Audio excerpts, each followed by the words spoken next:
Alex, now that we've got you live with us right here on the show, welcome. What's the latest in Gareth Bale? Is he going to Cardiff? Do you know what? This is the million-dollar question. And you mentioned producer Luke. He sent me the task this morning of trying to ascertain exactly what Gareth Bale's plans are. I spoke to a couple of high-ranking executives at Premier League clubs. And the message that I got back really was the same, is that there is no plan at this moment in time. The plan is simply to get through these internationals with Wales and then make a decision on his future. I think there have been tentative talks between Bale's camp and Cardiff City, an emotional move to them in the Championship. I think the big question, and we raised this actually, Sam Matterface and myself, when we were filling You're Not in Considerable Shoes, and we were saying, what is Gareth Bale's ambition now for the rest of the season? Is it to prove himself at the highest level in club terms, or is it just to keep himself fit for the World Cup in November?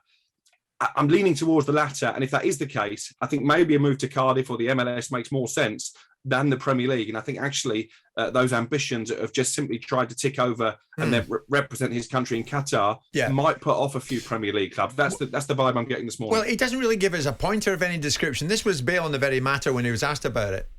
I haven't really thought too much about that, to be honest, at the moment, but something that I guess I need to sit down and go through, not just with my family, but with the manager here, with the physios here that we use, to see what would give me the best chance of being fit come November, December. So I don't really know if the standard makes too much of a difference, to be honest. Football games are football games. I feel like I'll never really lose my quality on the ball. So yeah, I guess it's a conversation to be had, and I guess I'll have that again, like I said, over the summer. I mean, it's not really about what he earned, Simon, or is it? You think money comes into this for Bale, even after everything that he's earned in the game? Yeah, I mean, I don't think he'll go to Cardiff for nothing. No, but so somewhere along the line, if he's going to go for, I mean, if he's going to go to Cardiff, he's got to be paying £20,000-30,000 a week. I don't see him going there for that. And with that in mind, I know what Alex will possibly point to is the getting himself fit. He's a busted flush. He's not a Premier League acquisition anymore. He hasn't been in the World Cup qualifiers. He's a pay and play deal. You can play him in individual games. You can't pay him in a series of games. If someone's going to take him, people think about him going to Newcastle. Why would you want Gareth Bale at Newcastle? It's a sideshow for Newcastle. Gareth Bale's career as an elite footballer has been and gone now. Yeah, but Wales are massively reliant on a busted flush. But we all know that. But the last thing that goes with a boxer is his punch. So he'll still be able to do individual games, but you can't put him into a domestic. And the Championship will be even harder than the Premier League. Do you agree with that, Alex? Championship's harder for him? Yeah, I do, because obviously it's Saturday, Tuesday most weeks. You've got gruelling midweek trips. We know how physical that league is as well. That maybe lends itself to the MLS, but there is a problem there, and Simon, as a businessman, will be aware of this. I think in the MLS, you're only allowed to have 3 players that break a certain wage structure. If you're talking about Inter Miami, for example, which is an obvious link with David Beckham there, I think they've already got 3. But how's the MLS going to help him when the MLS finishes in September? Well, he'd have to join a team, I think, that are going to play in the playoffs. That would extend the season slightly, which again would rule out DC United, the one club that have been heavily linked, because they're not good enough to make the playoffs. So I think it's a problem. But just listening to Gareth Bale there, I think that really backs up the information that I've given. I don't think he has a clue where he's going to be playing his club football next season. And we're talking about Gareth Bale. We're going to have the same conversations, aren't we, about Aaron Ramsey, who, Jim, let's face it, didn't pull up any trees at Rangers last season. Right. Juventus don't really want him back. He needs to be playing regular first-team football as well to be the best Ramsey that he can be come November. That's a good point. Alex, we've been mentioning this all morning, and if they get him, and it looks like they will, Tottenham are going to get a real player in this Yves Bissouma, who's coming from your neck of the woods down in Brighton. We heard earlier on that there'll be a medical later in the week. The fee's around 26 million. Not so. 26 million euros, Alex. Not so, says someone closely associated with Brighton. You can add a bit more to that. So I think we're looking at northwards of maybe 35-40 million euros.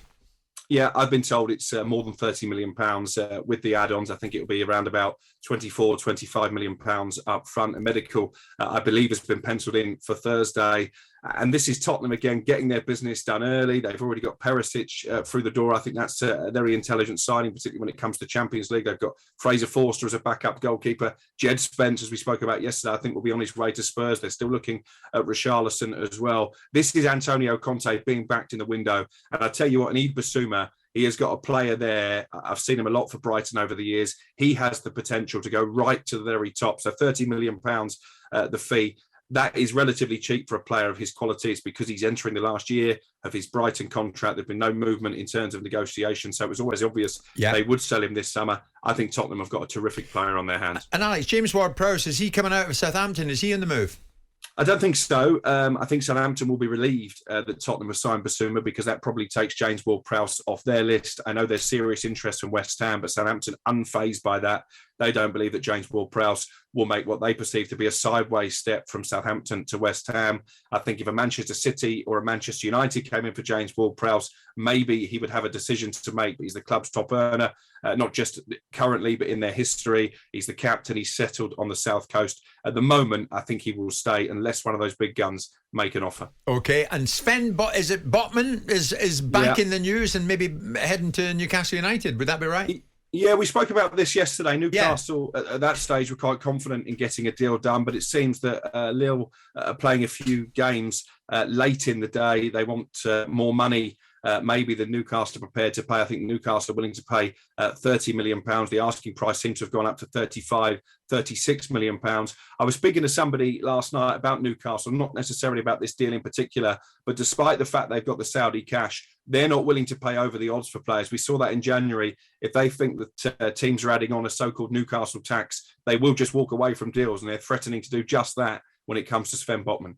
Okay, thanks very much indeed. Alex, thanks for everything, mate. Not least your contribution with Vincent Company to Burnley. He's a new manager. What is that wry smile about, Mr. Jordan? Well, they're going to have to pay premiums. Yes. Because otherwise there's no incentive to go to Newcastle, is there? Jim White and Simon Jordan. Monday to Friday mornings from 10 on AM, on DAB, via the talkSPORT app and on your smart speaker. talkSPORT.